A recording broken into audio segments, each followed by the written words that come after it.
돈의 위력은 우리가 상상하는 것보다 훨씬 막강합니다. 그래서 수도 없는 사람들이 돈에 발목 잡힌 인생을 살고 있습니다. 이게 뭐 그렇게 어렵지 않게 발견할 수가 있거든요. 이게 돈이 참 대단한 것 같아요. 그러니까 오죽하면 예수님께서 하나님 대신 섬길 가능성이 있는 상전이 뭐냐. 그러니까 하나님 자리를 대신할 수 있을 만한 것들이 뭐가 있냐라고 할 때 돈이다 라고 꼭 집어 얘기해 줬어요. 그러니까 2000년 전에도 그랬다면 이게 뭐 참 대단한 거죠. 그러니까 지금으로부터 예수님이 하나님을 대신할 그런 주인은 돈이다라고 얘기했는데 2000년 전이에요. 그런데 그 당시에 예수님 시대 당시에 사람들이 돈이다라고 했을 때 그냥 이제 그 거부감 없이 그냥 그렇구나 하고 받아들였거든요. 그 말은 2000년 전에도 이미 돈의 위력에 대해서 그 당시 사람들이 다 알고 이해하고 있었다는 것입니다. 아마도 돈의 위력은 그 이전부터 쭉 계속되어 왔던 것 같습니다. 주님은 분명코 하나님과 재물을 함께 섬길 수 없다 이렇게 단호하게 말씀하셨어요. 그냥 돈도 또 이렇게 따라서 할 수 있고 하나님을 잘 섬기지만 돈에 매여 있다고 그래서 뭐 믿음이 없는 건 아니다 뭐 이런 식으로 두리뭉실 얘기하신 게 아니라 하나님과 돈을 동시에 섬길 수 없다 이렇게 정확하게 아주 냉정하게 그냥 선을 그어 주셨습니다. 하나님과 재물에 나란히 몰두할 수 없는 일이라는 말입니다. 사실 지금 이제 우리가 현재 어떤 무엇에 치우쳐 있는가로 우리들의 주님을 판정한다면 우리가 고백하는 하나님이 나의 주님이라는 신앙 고백이 얼마나 내용 없는 허사인지 쉽게 드러날 것입니다. 슬프게도 지금 이 자리에 있는 우리 중 적지 않은 사람이 주님이 돈으로 쉽게 드러나는 결과를 얻을 수 있습니다.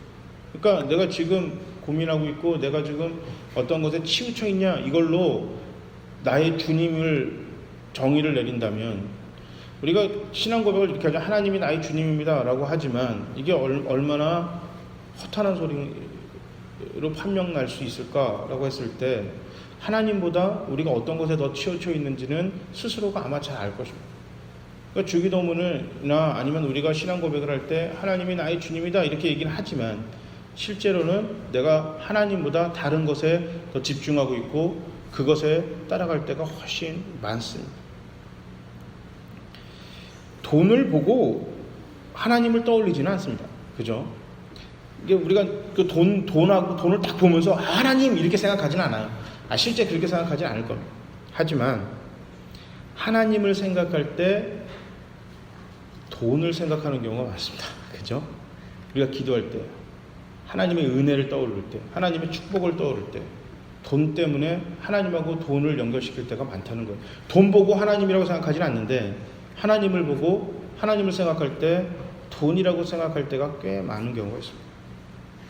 영락없는 위선자들입니다. 돈을 섬기는 하나님의 사람들 어떠세요? 자신에게는 이게 무관한 얘기세요? 나랑은 상관없는 얘기다 이렇게 생각하시면 진짜 감사한 건데 저부터 찔리거든요. 내가 하는 기도에 돈 문제만 해결이 되면 안 해도 되는 기도가 꽤 많더라고요.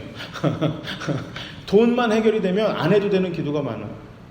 이 말은 하나님을 생각할 때 돈을 생각하는 거 그건 똑같은 얘기다. 아니면 돈 대신 다른 게 있을 수도 있죠. 직장이 고프면 직장, 자녀. 부모님들은 자녀의 명이 있잖아요. 내가 하는 기도의 전부 대부분이 다 자녀 잘 되려고 하는 기도인 거예요. 그러니까 하나님을 생각할 때 자녀. 어떤 사람들은 돈, 어떤 사람은 명예, 어떤 사람은 건강. 어쨌든 우리가 치우쳐 있는 것을 주님이라고 본다면 하나님의 자리는 꽤 밑에 있을 겁니다. 그럼에도 불구하고 우리는 하나님을 섬긴다. 위선이잖아요. 위선. 어떤 그런 신앙적인 위선에서 나는 과연 자유로운가 오늘 한번 심각하게 고민해 봤으면 좋겠습니다. 이게 마음이 청결하는데 설교 처음을 돈으로 시작해서 좀 찝찝하신가요? 오늘 본문 마음이 청결하다라는 것을 처음 접하게 될 때 자연스럽게 외적인 요소보다 내적인 마음의 상태 이것에 대해서 우리 쉽게 알 수 있습니다. 그런데 여기서 우리가 잠시 생각해 봐야 될 것은 교회 안에서 사람들을 객관적으로 관찰해 볼 수 있는 것이 겉으로 보여지는 지표이다 보니 어쩔 수 없이 외적인 것에 신경 쓸 수밖에 없습니다. 이것은 자연스럽게 일어나는 일입니다. 그러다 보니 자칫 자연스러운 이 흐름에 개인뿐 아니라 공동체 전체가 흘러가게 됩니다. 이런 겉과 안의 부조화를 위선이라고 합니다. 그죠? 겉과 안의 부조화를 위선이라고 하는데 주님은 이것을 염려하셨습니다. 돈을 사랑하기에 하나님을 사랑하는 위선에 젖어 있는 위선적인 종교인들을 걱정하셨어요. 세상적인 겉으로 보이는 그러한 거룩함과 그런 어떤 우리가 추구하는 그런 종교적인 행위, 이거에 사로잡혀 있는 그 시대 그리스도인들, 그 사람들을 걱정하셨어요. 이걸 위선이거든요. 겉과 속이 달라요. 위선인데 이것을 주님은 심하게 걱정하셨어요. 요즘 츤데레라는 말이 있어요. 아세요? 이게 무슨 뜻인지? 츤데레? 이거 알면 그래도 젊은 세대고 모르면 좀 올드 세대인데 이게 무슨 뜻이냐면 겉으로는 퉁명스럽지만 속은 따뜻한 사람. 이걸 뜻해요. 겉으로는 퉁명스럽게 툭툭 던지지만 이게 속은 따뜻한 거예요. 옛날에는 이걸 뭐라고 그랬냐면 나쁜 남자라 그랬거든요. 나쁜 남자. 그래서 막 이렇게 뭐 잘해주지도 않고 투숙되다가 갑자기 이렇게 어느 날 한번 딱 잘해주면 꽃 한번 갖다 주든지 뭐 이렇게 선물 같은 거 이렇게 별거 아닌 선물, 뭐 머리띠 같은 거 이런 거 사갖고 오는 거예요. 그래서 툭 던지면서 오다 주웠어. 막 이런 식으로 이렇게 선물 던지는 거, 뭐 이런 거 오다 주웠다. 뭐 이런 얘기하는 거를 보고 이게 막 겉은 퉁명스럽지만 이게 속은 따뜻한 사람. 그런데 어떠세요? 실제로 그런가요? 그런 사람 없어요. 쭉 성실하게 변함없이 속은 따뜻한데 겉이 퉁명스러울 수 있을까요? 이게 불가능합니다. 아니면 반대로 겉은 따뜻한데 속은 아주 차가울 수 있을까요? 이거 불가능합니다. 어쩌다 가끔 일생에 몇 번 그럴 수 있어요. 하지만 일상 대부분을 쭉 그렇게 살 수는 없습니다. 겉과 속이 다른 상태로 쭉 그렇게 절대 살 수 없습니다. 마음은 사람의 존재와 인격의 중심이고 지성과 의지와 감정의 근본 원천입니다. 전인적인 사고와 행동을 주관하는 것입니다. 그리고 동시에 모든 문제의 근원이기도 해요. 그렇기 때문에 문제의 근원이 바로 마음입니다. 잠언서 4장 23절은 이렇게 얘기하고 있습니다. 모든 지킬 만한 것 중에 더욱 뇌의 마음을 지키라. 생명의 근원이 이에서 남이라. 아멘. 그렇게 말씀하셨어요. 자, 오늘 본문에 마음이 청결하다, 이 말은 마음이 깨끗하지 못한 상태, 즉 더러운 생각이나 잘못된 판단을 하지 않는 것이 아닙니다. 이게 아니에요. 그런 생각이 아니에요. 그러니까 나는 깨끗한 생각만 하는 것, 나는 더러운 생각하지 않는 것, 뭐 음란한 생각을 하지 않는 것, 이 얘기가 아닙니다. 마음이 청결하다는 말은. 마음이 청결하다는 말은 예수님이 처음 쓰신 말이 아니라 구약에서부터 쓰여온 말입니다. 이 말은 뭐냐면, 그렇다면 예수님이 처음 썼다는 얘기는 예수님 시대에 청결이 무슨 뜻이냐를 해석하면 되지만, 이거는 구약 시대 때부터 이스라엘에서 자주 쓰던 말이에요.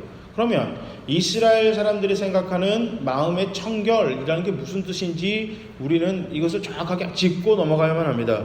시편 24편 4절에 잘 나와 있는데 뭐라고 하냐면, 뜻을, 즉 마음을, 자신의 뜻을, 자신의 마음을 허탄한 데 두지 않는다. 그러니까 다른 거 엉뚱한 데 두지 않는다. 이것을 청결하다고 생각했어요. 그러니까 이 말은 뭐냐면 한 마음을 하는 거예요. 두 마음을 갖는 게 아니라 한 마음을 갖는 것입니다. 한 곳에 마음을 두는 것, 이것을 청결하다고 그랬어요.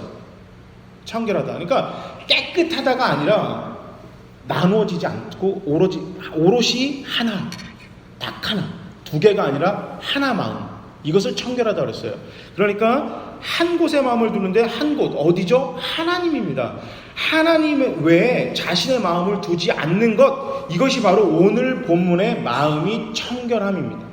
그러니까 마음의 청결하다라는 거는 하나님 외에 다른 것에 마음을 두지 않는 거예요. 아까 돈 이야기를 했잖아요. 돈에 마음을 두고 하나님에도 마음을 두고, 이런 자세가 아니라 오롯이 하나님께만 내 마음을 두는 거예요. 내가 의지할 것을 하나님에게도 두고 다른 것에도 두고. 그러니까 사탄이 문제가 잡는 게 뭐냐면, 사탄은 하나님은 없다라고 얘기할 것 같지만 창세기 3장에 나오는 사탄의 속임수가 쭉 성경 내내 하나님이 없다고 사탄은 얘기하지 않아요. 하나님만 믿어야 돼. 그 자세에서 하나님도 믿어라로 바꿔요. 이게 문제예요. 이게 마음이 청결하지 못한 거예요. 하나님만 믿어야 되는데 하나님도 믿는 거예요. 그럼 도라는 얘기는 뭐예요? 다른 것도 있다라는 거예요. 마음이 오롯이 하나님한테 못 가 있는 겁니다. 온전하게 하나님 앞에만 가 있는 게 아니라 다른 것에 한 발 더 걸치고 있는 것. 이것이 바로 청결하지 못한 사람. 이게 성경에서 마음을 청결하다라는 얘기는 내가 음란한 생각하지 않고 도둑질할 생각하지 않고 거짓말을 생각하지 않고 나쁜 생각하고 이런 게 아니라 마음을 하나님 앞에만 뒀냐 아니면 다른 곳에도 내가 마음의 한 켠을 걸쳐놓고 있느냐, 이것이 청결하냐 청결하지 않냐, 이것의 판단의 기준입니다. 그러니까 위선과 바로 직결되어 있는 것입니다. 위선이 없는 마음, 바로 그 마음이 청결한 마음입니다. 마음이 나눠지는 것이 문제입니다. 내 마음 한편에서는 여전히 하나님을 찾습니다. 바라고 있습니다. 찬양합니다. 그러나 또 다른 마음 한편에는 여전히 돈과 명예, 권력과 성공, 세상에 하나님이 아닌 다른 것을 위해 달려가고 있습니다. 이런 다른 마음을 감추기 위해 위선과 거짓이 생깁니다. 내 마음이 갈라진 것을 어떻게든 감추려고 그렇게 지금 우리는 살아가고 있는 거죠. 그래서 속임수가 나옵니다. 간교해집니다. 하여튼 머리 엄청 굴리기 시작합니다.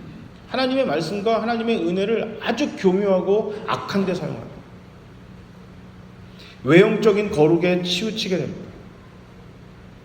근데 이 속이 두 마음이 있다 보니까 외형적인 이런 이 치장으로 인해서 내 속마음을 들키지 않으려고 무단히 노력하는 것입니다. 반대의 경우 방종에 가까운 무질서한 자유를 탐닉하게 됩니다. 책임 없는 회개와 용서를 갈구합니다. 희생과 회복이 없는 은혜를 부르짖습니다. 모두 위선입니다. 마음이 갈라진 거죠. 마음이 갈라지니 내적이든 외적이든 청결해질 수 없습니다. 하나님만을 바라볼 수 없기 때문입니다. 하나님의 마음이 내 마음이 되기를 원하는 간절함이 없기 때문에 하나님의 모습이 내 삶에서 간간히 드러나긴 하지만 여전히 꾸준하게 드러나지가 않습니다. 간혹가다 드러나요. 왜냐하면 마음이 여전히 내 마음 안에는 하나님을 향한 마음이 있기 때문에 삶 속에서 어쩌다 한번 괜찮은 기독교인의 모습, 하나님의 사랑과 은혜가 어쩌다 간혹 드러나긴 합니다. 하지만 가끔이에요. 아주 가끔 드물게 드러나지 자주 드러나지 않습니다. 오늘 본문의 이스라엘은 하나님의 뜻을 향한 한 마음을 상실했습니다. 변질된 열심과 경건이 넘쳐났습니다. 물론 오랜 전쟁과 침략으로 인해 사람들의 마음이 점점 하나님으로부터 멀어졌습니다. 지치고 상처 입었어요. 이해가 되시죠? 이게 그냥 어쩌다 한두 번 힘들어야지. 내가 교회를 다니는데 내 일평생 내내 힘들고 막 어렵고 고생하면요, 하나님께 내 마음을 붙이기가 정말 쉽지 않습니다. 이게 정말 어렵거든요. 근데 오늘 이스라엘이 그랬어요. 지금 아수르의 침략 이후로 그냥 예수님 시대 로마의 식민지 있기까지 계속해서 식민지를 살고 쥐어 터지고 상처 입고 계속 그것이 너무너무 오랜 시간에 흐르다 보니까 사람들의 마음에 상처가 생기는 거예요. 이게 하나님을 섬기는 마음 대신에 이거 어떻게 하면 그냥 이 땅에서 살아갈 수 있을까, 오늘 하루 근근히 어떻게 버틸까, 이게 더 중요한 핵심 가치가 되버려요. 자, 충분히 이해가 되지만 그렇다면 그들의 마음을 예배와 기도를 통해 회복시켜야만 했습니다. 예배를 통해서, 기도를 통해서, 하나님 말씀을 배움으로 통해서, 들음으로 통해서 그들의 상처 입은 영혼들을 회복시키고 하나님 앞에서 한 마음이 되도록 노력시켜야만 했었는데, 그런데요, 돈과 권력에 결탁해 제사장의 직분을 살한 사람들이 등장했습니다. 그 사람들이 예수님 시대 당시에 사두개인들이었습니다. 제사장들이었습니다. 서기관들이었습니다. 그러니까 이 사람들은 그냥 자기가 하나님을 향한 열심과 이 하나님을 향한 그런 천명이다, 내게 천직이다 생각을 가지고 제사장의 직분을 하는 게 아니고 이게 돈 되는 거예요. 돈 되는 겁니다. 생각해 보세요. 지금이야 목사가 부자로 사는 거는 이게 별로 좋은 얘기가 아니잖아요. 이게 목사님이 재산이 엄청 많대. 그럼 어떻게 생각하세요? 별로 이렇게 요즘에는 이게 별로 기분이 안 좋거든요. 근데 이 이스라엘에서는 성직자들이 꽤 괜찮아요. 왜냐하면 이 제사를 드려야만 하니까. 이거는 우리가 제사를 드려야만 되고 안 드리면 안 되고 이 옵션이 주어진 게 아니라 옵션이 없어요. 무조건만 해야 되는 이게 무조건 해야 되는 의무이 없거든요. 그러니까 제사를 드리는데 우리가 지금처럼 헌금을 드리는 게 아니라 이게 물질을 드리는 거예요. 소를 바쳐야 되죠. 돈이 없으면 비둘기라도 바쳐야 되죠. 곡식을 바쳐야 되죠. 그러다 보니까 제사장들이 제사를 드릴 때 이게 머리만 조금 쓰면 돈이 되는 거예요. 자, 그렇게 해서 어떻게 했냐면 그 당시 제사장들이 이제 멀리서 이제 살아요. 지금이야 자동차가 있으니까 우리가 만약에 예를 들어서 내가 좀 집이 넉넉합니다. 그런데 소를 바치고 싶어요. 소를 이번에 제사 때 소를 제물로 드리려고 그러는데 성경에서는 흠이 있으면 안 된다라고 나오거든요. 흠이 있으면 안 된다? 그럼 지금이야 자동차에 실어서 트럭이나 이런 거 실어가지고 그냥 흠 없는 거 소를 딱 골라서 쫙 배달하면 되지만 이때는 소를 끌고 가야 돼요. 그러니까 발에 생채기가 안 날 수가 없거든요. 얘가 소가 만약에 누워서 자다가 이런 데 긁히기라도 하면 이 제사장들이 이게 잡는 거예요. 어떤 핑계를 잡아가지고 제사를 안 드려주는 거예요. 어떻게 해요? 그러면 예루살렘 성전 바로 옆에서 뭐가 있어요? 이 물건을 파는 그런 상인들이 생긴 거예요. 자, 멀리서 살면 소를 끌고 오는 것보단 돈을 갖고 와서 거기서 소나 양과 염소나 비둘기나 이런 곡물을 사서 제사를 드리는 게 훨씬 편하거든요. 이렇게 하면 제사장들이 흠을 잡지도 않고. 근데 문제는 그 장사를 누가 했냐면 제사장들이 그 장사를 했어요. 쏠쏠하거든요. 예를 들어서 다른 데서 100만 원이면 주는 소를 여기서는 500만 원, 800만 원 이렇게 파는 거예요. 폭리죠. 폭리지만 모노폴리 독점이에요. 독점이기 때문에 누구도 하나 이걸 가지고 어떻게 못하는 거예요. 이걸 목적으로 돈을 주고 샀어요. 제사장 권한을. 그러니까 예배를 집례를 하고 제사를 집례하고 기도하고 성경 공부를 시켜야 될 제사장들이 마음이 어디가 있어요? 제사는 드리고 있습니다. 막 거룩한 말로 제사는 그냥 그대로 형식 그대로 열심히 제사를 드리지만 이 제사장들의 마음은 어디가 있어요? 지금 성전 밖에 있는 그 가게에 가 있는 거예요. 야, 오늘은 좀 많네. 오늘은 좀 별로네. 그죠? 나의 마음이 어디가 있냐? 다른 데가 있어요. 그렇게 제사장들이 제사를 드리니 이 제사가 마음대로 되겠어요? 하나님이 기뻐 받으시겠어요? 없죠. 하나님이 없는 예배예요. 그러니까 사람들이 마음이 어떻게 됩니까? 예배를 집례하는 제사장들조차 그 마음이 하나님께 없다 보니 사람들이 제사를 통해서 기도를 통해서 그들이 신앙 교육을 통해서 하나님 앞에 이 찢겨지고 상처 입은 마음이 세상에서 그 다친 마음이 회복이 되어지는 게 아니라 여전히 상처를 그대로 안고 살아갈 수밖에 없는 시대였습니다. 자, 이들과 대립관계에 있었던 바리새파들은 처음에는 그들의 외형적인 거룩함과 장사 속에 차렸던 제사장들과 그런 종교 지도자들을 향해서 돌을 던졌고 그 사람들과 함께 싸움을 했습니다. 반대편에서. 하지만 시간이 지나면서 그들도 결국 헤게모니 싸움, 다시 말해서 권력 싸움, 밥그릇 싸움에 빠져들게 됐습니다. 그래서 외형적인 청결한 모습만을 추구했습니다. 그 이유는 자신의 위치를 다지기 위한 열심이었습니다. 그 자리를 뺏기기 싫어서 외형적인 그런 경건에 치중했습니다. 종교와 정치 지도자들이 어느덧 모든 사람들이 복을 받게 하라는 하나님의 뜻에 마음을 두지 않았습니다. 그들의 가문과 전통을 지키는 데 마음을 나누기 시작했습니다. 그러한 그들의 시작이 모든 이스라엘의 마음을 하나님과 분리시키기 시작했습니다. 경건을 내세워 외적인 청결을 중시하는 무리, 자유를 내세워 내적인 청결만을 중시하는 무리, 그리고 아예 청결에는 관심조차 두지 않는 무리가 난립하게 됐습니다. 이게 오늘 본문의 그런 배경입니다. 그때 예수님이 이렇게 말씀하십니다. 마음이 청결한 자는 복이 있다. 마음이 청결하다는 것은 외적인 청결을 무시하는 것이 아닙니다. 얼핏 보면 예수님이 마음의 청결을 중시했기 때문에 겉으로 보이는 이런 하나님을 향한 경건한 모습이 이게 무시됐다, 하나님 무시하셨다 이렇게 생각할 수 있는데 전혀 그렇지가 않습니다. 또 반대로 외적인 그런 자유, 그러니까 또 내적인 자유. 그래서 이제 뭐 이렇게 그 내 하나님 안에서 자유로움을 이것만을 또 너무 추구한 것도 아닙니다. 마음이 청결하다는 것은 우리의 삶의 시작과 중간 그리고 끝이 하나님께 집중하는 자세를 말합니다. 하나님께 계속 집중해야 되는 것이에요. 마음이 둘로 나눠지지 않았으니 자연스럽게 나의 외적인 삶도 나눠질 수가 없는 겁니다. 근데 내 마음이 하나이다 보니까 내 삶도 하나가 되는 거예요. 아까 제가 층대 얘기했잖아요. 겉으로는 투명한데 속은 따뜻하다. 이게 그럴 수가 없어요. 아니 절대 그럴 수가 없습니다. 이게 어제 제가 잠깐 여기 장을 보러 롯데마트 이렇게 갔어요. 어머니랑 롯데마트를 갔는데 부모들이랑 이렇게 온 사람들도 있고 할머니 할아버지가 손주들 데리고 이렇게 장 보고 그 동네 놀러 온 게 있어요. 근데 할머니 할아버지들이 손주를 바라보는 얼굴 표정이 다 똑같아요. 부모들은 조금 다릅니다. 부모들은 뭐 웃는 부모들도 있고 짜증내는 부모들도 있고 화내는 부모들도 있고 막 애들이랑 노는 부모들도 있고 여러 가지 얼굴 표정이 있는데요. 할머니 할아버지들은요 표정이 다 똑같아요. 이뻐 죽어요. 근데 그 손주들을 보면 아주 건방지기 이루 말할 데가 없거든요. 어쩌다 존댓말이 나오긴 하지만 반말에 거의 통보예요. 통보. 나 이거 사주세요가 아니라 나 이거 살 거예요. 뭐 이런 식으로 얘기하고 뭐하고 쫑알쫑알 하지만 할머니 할아버지들은 대부분 얼굴 표정이 다 똑같으세요. 숨길 수가 없어요. 이 안에서 그 손주들을 향한 마음을. 이거 얼굴 표정에서 나오고요. 행동에서 나올 수밖에 없어요. 옛날에 그런 유명한 얘기가 있잖아요. 옛날에 유교 시대에 그렇게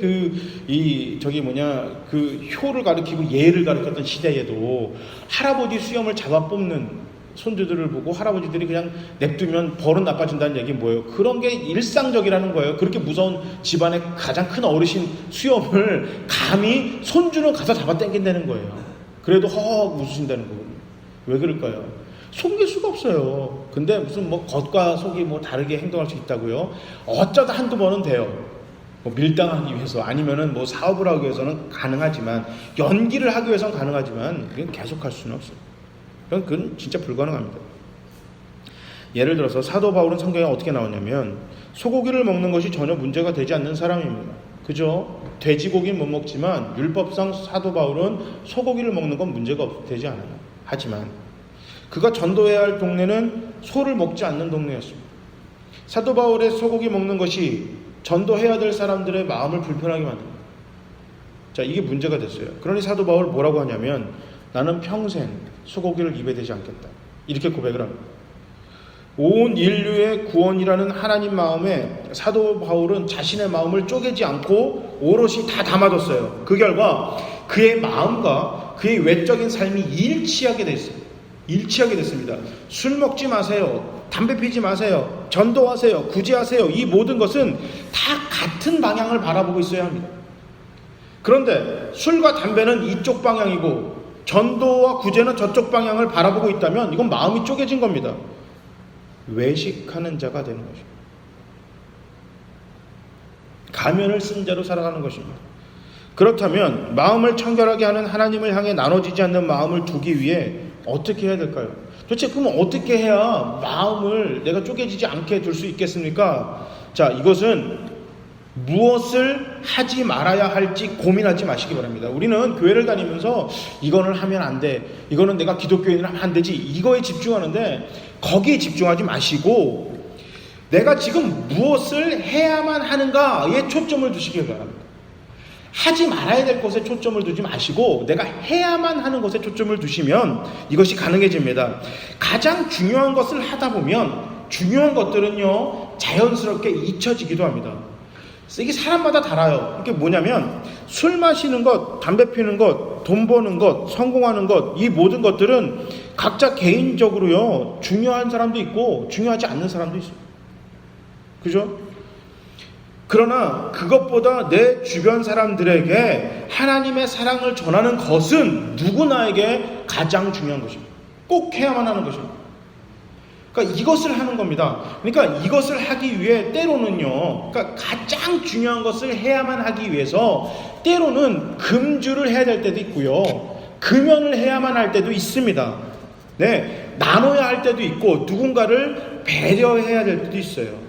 그러니까 무엇을 하지 말아야 할지, 내가 어떤 것을 하지 말아야지 고민하고 주저하다 보면 얽매이게 돼요. 붙잡히게 돼요. 이게 자유할 수가 없어요.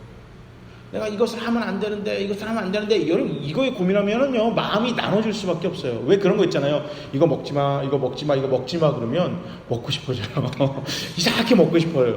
이거 하지 마, 그러면요, 이거 하고 싶어지고요. 별거 없거든요. 너 이거 문 열면 안 돼? 하고 나가면요, 그렇게 문을 열고 싶어요. 그 안에 뭐가 들어있는지 그렇게 궁금해요. 열고 보면 별거 없는데. 그러니까, 내가 무엇을 하지 마요, 여러분 고민하지 마시고, 내가 무엇을 해야만 하는 것에 집중하시기 바랍니다. 그러면 그 마음이 한 곳에 모아지게 됩니다. 왜 이것을 안 하는 건지 가장 중요한 것을 잃어버리게 돼요. 이게 내가 하지 말아야지 고민하다 보면 이걸 왜 안 하는지에 대해서 잃어버리게 됩니다. 그러다 보면 이렇게 합니다. 하나님, 난 금식을 몇 번이나 합니다. 11조를 냅니다. 기도도 많이 합니다. 교회에서 직분도 있습니다. 어쩌고 저쩌고 계속 자랑해요. 그런데 그거 왜 해요? 라고 질문을 던지면 뭐라고 대답할까요? 왜 하세요? 라고 하면 난 목사니까요. 교인이라면 당연한 거죠. 이런 오답을 내놓죠. 틀린 답을 내놓죠. 하나님의 사랑을 전하기 위해서가 정답입니다. 복음을 전하기 위해서 나는 금식도 하는 것이고요, 11조도 하는 것이고요, 헌금도 하는 것이고요, 기도도 하는 것이고, 전도도 하는 겁니다. 하나님의 사랑을 전해서 내 주변의 모든 사람들이 하나님의 사랑을 맛보게 하기 위해서 나는 이런 것들을 안 합니다. 거기에 집중해야 되는데, 나는 내가 지금 잘못된 생각, 내가 안 하는 것에 집중하다 보니까, 이 말은 뭐예요? 나는 금식을 안 하지 않고 하고 있어. 난 11조를 안 하는 사람들이랑 달라. 11조를 해야지. 나는 기도 안 하면 안 돼. 나는 직분자니까. 그러다 보면 얽매여요. 왜 하는지를 몰라요. 도대체 왜 해야 되는지 까먹고 있습니다. 이런 대답은 잘못된 대답입니다. 다른 누군가의 생명과 풍성한 삶을 위해서 난 이것을 안 하고 이것을 하고 있습니다. 이런 대답은 생각조차 할 수가 없습니다. 그러니까 마음이 나눠지게 되어 있어요. 하나님 마음에 붙어있지 않고 엉뚱한 것에 붙어있으니까 마음이 자연스럽게 나눠질 수밖에 없습니다. 미국에 있을 때요, 뉴스에서 나사, 우주항공국이죠. 거기에 대해 이제 보여주는 것을 이제 잠깐 봤어요. 중간에 참 감명 깊은 장면이 있었습니다. 기자가 돌아다니면서 인터뷰하는 거예요. 당신은 뭐 하십니까? 뭐 하십니까? 이제 인터뷰를 하는데, 누가 봐도 청소부원이에요. 왜냐면 그 청소하시는 그 도구를 들고 막 지나가는데, 기자가 가서 묻습니다. 당신은 여기서 무엇을 하십니까? 그 사람이 뭐라고 대답한 줄 아세요? 사랑이 우주에 가는 것을 돕고 있습니다. 괜찮죠? 괜찮죠? 당신 무엇 합니까? 나는 청소합니다가 아니라 당신은 무엇을 합니까? 사람이 우주에 가는 것을 돕고 있습니다. 그 청소부는 자기가 어디에서 무엇을 왜 하는지 정확하게 알고 있습니다. 나사에서 일하는 사람들은 모두가, 누구나 할 것 없이 모두가 우주에 가는 것을 최우선으로 한다. 이런 직원 전체의 한마음을 완전히 보여주는 강력한 메시지였습니다. 그러니까 여기는 뭐 하는 단체냐에 대한 정확한 이해를 갖고 있는 거예요. 교회는 뭐 하는 데입니까? 땅끝까지 복음을 전하는 것입니다. 내 주변의 마지막 사람이 하나님의 자녀가 되는 그날을 꿈꾸면서 기도하고 헌금하고 찬양하고 예배드리는 사람들인 거예요. 여기는 풍성한 포도나무 교회는 목사를 위해서 모인 단체도 아니고, 우리끼리 이 교회라는 이름, 어느 교회라는 타이틀 걸린 우리끼리 모여서 우리가 행복을 나누고 즐거움을 나누는 장소가 아닙니다. 교회라는 것은 주는 그리스도시요 살아계신 하나님의 아들이라는 이 고백 위에 세워진 이 교회는, 음부의 권세가 틈타지 못하게 만드는 이 고백 위에 세워진 이 교회는 땅끝까지 하나님의 복음과 사랑을 전하는 장소인 것입니다. 그것을 위해서 우리 모두는 이 자리에 있는 것입니다. 그것을 위해 하나님이 우리를 먼저 부르신 것입니다. 나 때문에 저 사람이 십자가, 그리스도의 구원의 십자가를 맛보게 하라고, 복음을 전하라고 하나님이 우리를 자녀 먼저 삼아주신 것입니다. 그것이 교회입니다. 그러니까 여기 있는 우리 모두는 존재하는 이유는 행해야 되는 목적은 복음을 전해서요. 하나님의 사랑을 전하는 것입니다. 이 지역의 복음화를 위해서 우리가 하루하루 예배를 드리고 기도하는 것이고 헌금하는 것이고 금식하는 것이고 봉사하는 것이고 밥을 먹는 것이고 친교를 나누는 것이고 게임도 하는 것이고 때로는 우리가 눈물 콧물 쏟아가면서 기도도 하는 것입니다. 누군가가 질문할 때 11조 왜 해요? 금식을 왜 합니까? 전도는 왜 하죠? 예배는 왜 드립니까? 할 때 다른 누군가의 생명과 풍성한 삶을 위해서 하나님의 사랑이 전해지기 위해서 그것을 드리고 있습니다. 누군가 목사한테 설교를 왜 하십니까? 할 때 목사니까요 이따위 대답하는 게 아니라 이 주변의 모든 사람이 하나님을 믿게 하기 위하여 설교하고 있습니다. 안내는 왜 하십니까? 음식은 왜 만드십니까? 왜 그 영상과 조명을 하고 계십니까? 할 때 그냥 나는 조명팀장이니까요, 안내위원이니까요, 헌금위원이니까요. 이 대답은 10점도 안 되는 대답. 복음을 전하기 위해서 나는 안내를 하고 있고 이 지역에 누구나 다 예수를 믿게 하기 위하여 음식을 나누고 있고 음향과 모든 것을 하고 있습니다. 이것이 올바른 대답인 것입니다. 이처럼 우리도 땅끝까지 복음을 전하라는 하나님의 마음에 우리 모두 한 마음이 되기를 소망합니다.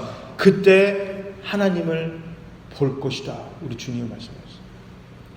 보다라는 말은 원문에 seeing, 그러니까 보다, 그러니까 우리가 눈을 보다라는 마음이 아니라 knowing, 안다라는 말이에요. 그러니까 이 말은 원래대로 하면 너희가 한 마음이 됐을 때, 하나님을 향한 오롯이 한 마음이 되었을 때 하나님을 알게 될 것이다. 하나님을 알게 될 것이다. 즉 안다라는 말인데 하나님 뜻에 대해 더 잘 이해하고 깨닫게 될 것이라는 말입니다.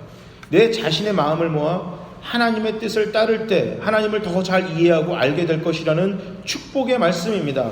이 축복은 정말 대박이에요. 회사를 다니면서 사장님의 뜻과 마음을 누구보다 선명히 알게 되면 이거 얼마나 기분 좋아요. 그죠? 학교에서 학생이 선생님에 대해서 더 잘 알고 선생님의 교육 방법과 선생님과 친해진다면 학교 다닐만 나겠죠. 학교 다닐만 나겠죠. 이 교회도 마찬가지일걸요. 내가 하나님에 대해서 지금 어제보다 조금 더 자세히 알고 하나님의 뜻에 대해서 정말 선명하게 알게 되면요 진짜 교회 다닐만 날 거예요. 전도자로 살만 납니다. 하나님께 마음을 모읍시다. 자꾸 사탄은 우리 마음 안에 들어와 마음을 나누라고 속삭입니다. 너가 하나님을 안 믿는 게 아니잖아. 하나님을 구주로 고백하지 않는 것도 아니잖니. 그러니까 누구나 다 그렇게 사니까 봐. 목사도 그렇게 사니까 좀 쪼개봐. 마음을 나눠봐. 야, 저 사람은 교회 장로래. 저 사람은 목사래. 권사래. 집사래.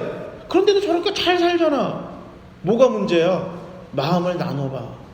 사탄은 지금 우리에게 이렇게 속삭여. 쪼개짐이 둘에서 셋으로 넷으로 점점 더 금이 가게 되어져. 속지 마시기 바랍니다. 절대 속지 마세요. 한 마음입니다. 이거 내 힘으로 절대 안 돼요. 또 이미 쪼개졌을 수도 있어요. 그렇다면 메꾸고 고치고 떼어야 합니다. 보호막을 쳐야 합니다. 그 일을 바로 우리 성령님이 해주십니다. 성령님이 해주신다 그랬어요. 우리가 기도할 때 성령님이 우리 마음 안에 들어와 상한 부분과 깨진 부분을 고쳐주신다고 그랬습니다. 우리가 예배를 드릴 때 하나님을 만나 하나님의 뜻과 계획을 알게 되면서 하나님의 마음, 하나님의 심장의 소리를 듣게 되면서 우리의 깨진 마음이 다시 조각조각 붙어지는 역사가 일어나는 것입니다. 회복의 역사가 일어나는 것입니다. 하나님의 말씀을 우리가 읽을 때 그 말씀이 우리 안에 들어와 상한 부분, 갈라진 부분들을 하나씩 이어주십니다. 우리가 찬양을 할 때 쪼개진 마음들이 다시금 하나가 되어서 융합이 되어서 한 마음으로 하나님께 집중할 수 있게 만들어줍니다. 그러므로 더욱 한 마음으로 하나님께 집중합시다. 우리가 십자가를 통해 이미 보고 알게 된 하나님의 사랑을 세상에 전합시다. 내 주변에 사람들이 하나님의 사랑을 만나고 알게 될 때 우리도 지금보다 더욱 하나님의 마음을 알게 될 것입니다. 가장 중요한 것을 해야만 하는 것을 위해서 집중하시기 바랍니다. 중요한 것들에 집중하느라고 가장 중요한 거 못하는 그런 어리석은 인생 살지 마시고, 그런 복 없는 사람 살지 마시고, 가장 중요한 것을 하다 보니 중요한 것들은 때로는 놓치고 살 수 있는 그런 축복이 있는 사람이 되시길 바랍니다. 이 복을 누리시기 바랍니다. 마음이 청결한 자의 복을 누리시길, 지금보다도 하나님을 가깝게 알아가는 복을 누리시는 저와 여러분이 되시길 바랍니다. 갈라진 마음, 나누어진 마음이 아닌 오직 한 마음으로 하나님이 묶어주실 것입니다. 하나님의 뜻과 복음에 집중하시기 바랍니다. 그렇게 우리가 하나님의 뜻과 복음에 집중하는 청결한 마음을 가질 때에, 그때 우리를 통해 세상이 하나님을 알게 될 것입니다. 이미 우리는 십자가 은혜로 하나님을 알았죠. 우리가 더 하나님 앞에 집중하며 살아갈 때 하나님이 우리에게 다가오셔서 우리뿐만 아니라 우리 주변을 하나님이 어떤 분이신지 더 잘 알게 해주실 것입니다. 마음이 청결한 자로 삽시다. 나누어진 마음이 아니라 하나인 마음, 일심, 갈라진 마음이 아니라 하나님을 향한 오롯이 담긴 그 마음으로 사시는, 마음이 청결한 자의 복을 누리고 사는 모두가 되시기를 주님의 이름으로 축복합니다. 아멘. 우리 다 같이 함께 기도하시겠습니다.